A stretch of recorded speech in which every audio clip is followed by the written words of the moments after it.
All right, fam. The Vegas Eagles back, episode 2. We're going to go a little bit off topic for this episode 2.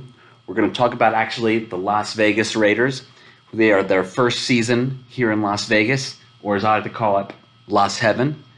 So I'm just going to talk to you about this episode about them coming here and a little bit of the background about their first season and possibly whether it's going to work. Again, here, will it last here?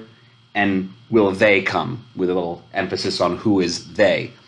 Now, we left off at episode 1 talking about the fact that the Philadelphia Eagles are going to be coming here to Las Vegas to play in 2021. So since we ended on that, I wanted to resume on this one about a little bit about Las Vegas and the fact the Raiders are here. We still have another year until the Eagles come to Vegas, but this should be a nice little test run to the extent that we hopefully have fans here in 2020 in the NFL and in Las Vegas. So I'm just going to give you some thoughts. Again, I've lived here about 8 years now, so I have a little bit of the lay of the land here in Las Vegas, and I live right behind the Las Vegas Strip. Here you can see behind these windows, you'll see the Orleans off in the distance. That's just west of Las Vegas Boulevard and the famous Strip. So the first question here I have here on the truth board, whiteboard, but actually I call it the truth board. Will it work here in Las Vegas? And I really do think that the Raiders are going to work here for the foreseeable future. Now, they were not the first professional team that we have here in Vegas. As you probably recall, the Vegas Golden Knights were the Vegas's first professional sports franchise. They came here in the fall of 2017.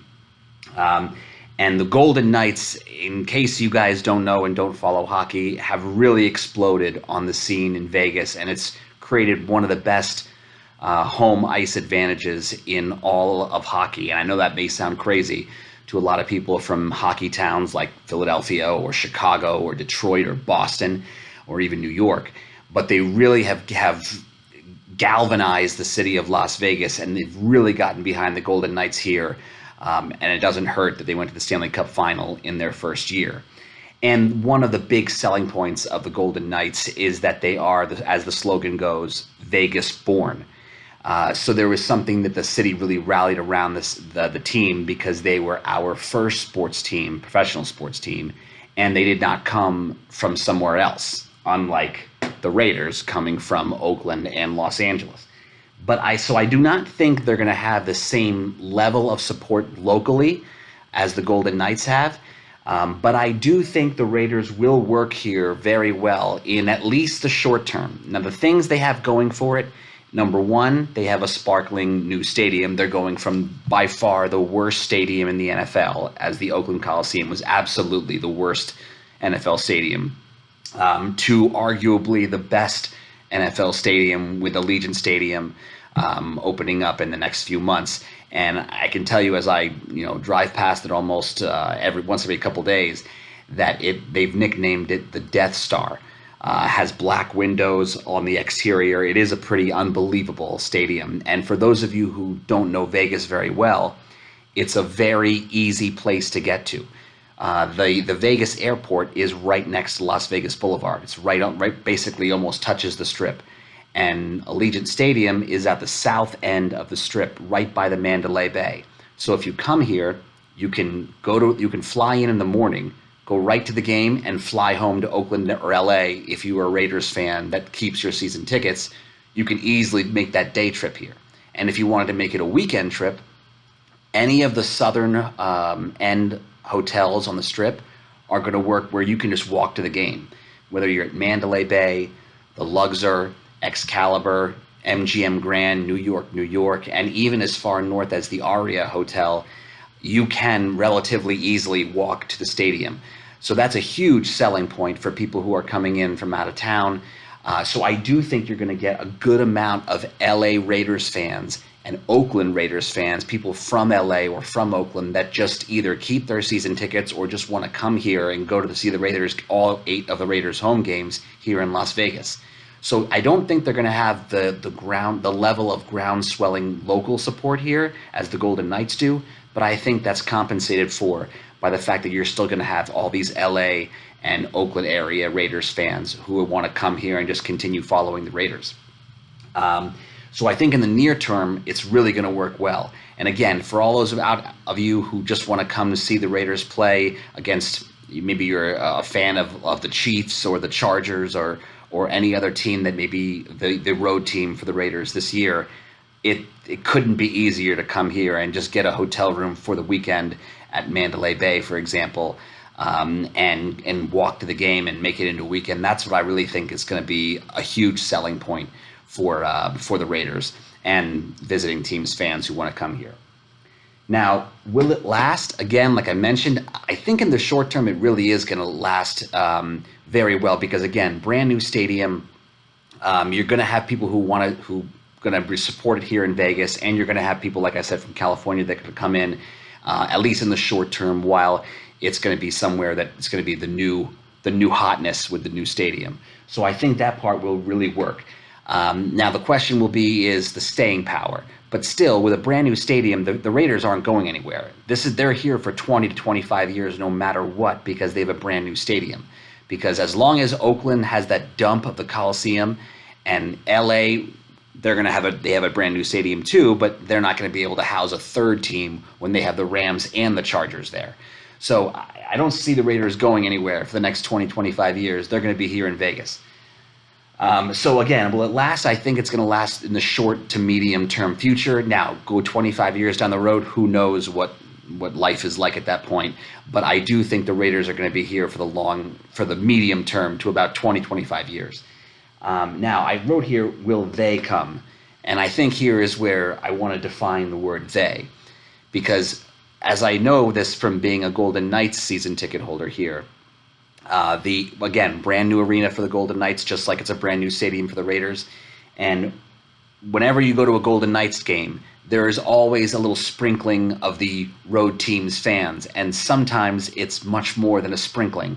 If they play someone like the Detroit Red Wings or the Philadelphia Flyers or the Chicago Blackhawks or the Boston Bruins or any of the Canadian teams, it is I don't want to say it's an invasion, but there is a heavy, heavy influence of those visiting teams' fans. And I don't blame them. They want to come to Vegas for the weekend to go crazy and see their teams play. So, and the T-Mobile Arena is on the Strip, much like Allegiant Stadium is basically on the Strip for the Raiders. So again, you can fly in here, easily get to the stadium or the arena to see your visiting teams play, the Golden Knights or the Raiders. So I think here the question will be here, what's the breakdown going to be in the stadium? Is it going to be 90-10 Raiders fans to visiting teams fans? Depends on who they play, obviously. And I think in the longer term, that's the risk, is when the newness factor of the Raiders stadium dies out a little bit. And if they're not good, the question is, will the locals support it? To some degree, yes, but I don't think it'll be like the Golden Knights support. And then the question will be, will those LA Raiders fans and Oakland Raiders fans actually come here and continue to support the Raiders even if they stink, or as the years go by and the newness factor of Allegiant Stadium wears off? So I think that will be the telltale as to whether it'll be relatively successful as far as the breakdown of fans in the stadium, because I do see a scenario where you go 2-3 years down the road, or even next year when the Eagles come here, God help us all, that stadium is going to be 50-50 if they're lucky. Because we all remember in 2017, when the Eagles came out west, they played the Chargers and they played the Rams in LA in the two stadiums, in the soccer stadium playing the Chargers, and then in the LA Coliseum playing the Rams. And I mean, I went to both of those games. Now, the Rams game, there was certainly a good amount of, Rams fans, but there were a strong contingent of Eagles fans that it almost felt like it was, without being too dramatic, 25% Eagles fans in that stadium, 20 to 25% for the Eagles-Rams game that year. Now, the Eagles-Chargers game that year, which was in that soccer stadium in Carson, it is not an exaggeration to say that it was majority Eagles fans in that stadium. It was the most unbelievable visiting team performance that I've ever seen for any Eagles game. I mean, I've been to a lot of Eagles road games. That Eagles-Chargers game in 2017 in Carson was unlike anything I've ever seen. So I'm hoping we can duplicate that in 2021 here in Vegas against the Raiders. It's going to be tough, but I think we can do it. But again, 2, 3, 4, 5 years down the road, is it possible that the Raiders could get overrun by visiting teams' fans almost every game? It's possible, because don't listen to the whole nonsense about Raiders fans being this unruly, super dedicated fan base. They're really not. I've seen the Eagles play again in Oakland in 2013. That was the game where Nick Foles threw 7 touchdown passes, and that was a solid Eagle invasion of the Oakland Coliseum. And in that game, they had to actually put a cover on the upper reaches of the end zone, I mean, the upper levels of the stadium, in order for the Raiders to avoid a blackout. So the whole Raider notion that they're super dedicated fans, it's really just not true. So I was really relatively unimpressed by Raider Nation. They just wear a bunch of costumes, and the ones that come are dedicated, but they're just not that many dedicated Raiders fans to even fill the Oakland Coliseum to its capacity. So that's just something I worry about in the years to come for the Raiders here in Las Vegas, or Las Heaven. But regardless, if you're thinking about coming to Las Vegas, it's a spectacular weekend you can make to see your road team play the Raiders, or if you're to see the Golden Knights play, if you want to root for the visiting team and you're coming from there, you look at the schedule and you see when they're playing Vegas in Vegas. So just a couple things to note for the near term and the short term and the medium and long term here in Las Vegas. So it's the Vegas Eagle. We're going to cap it there. I know this was not an Eagle-centric blog, but since we ended the last episode talking about the Eagles coming here, I wanted to have a little episode about just living here and the Las Vegas Raiders arriving here and what it means in the short, medium, long term. Again, 2021. Eagles at Raiders. Get ready. Until then, I'm the Vegas Eagle. Enjoy yourselves. Stay safe. And I'm hoping that society opens soon so we can all start having some fun again. I'll be coming back to you for episode 3, which is going to be more Eagle-centric. I got a lot on the plate that I'd like to talk about, a lot of great episodes in the near future. We're going to talk about the most painful Eagles games, the greatest Eagles games.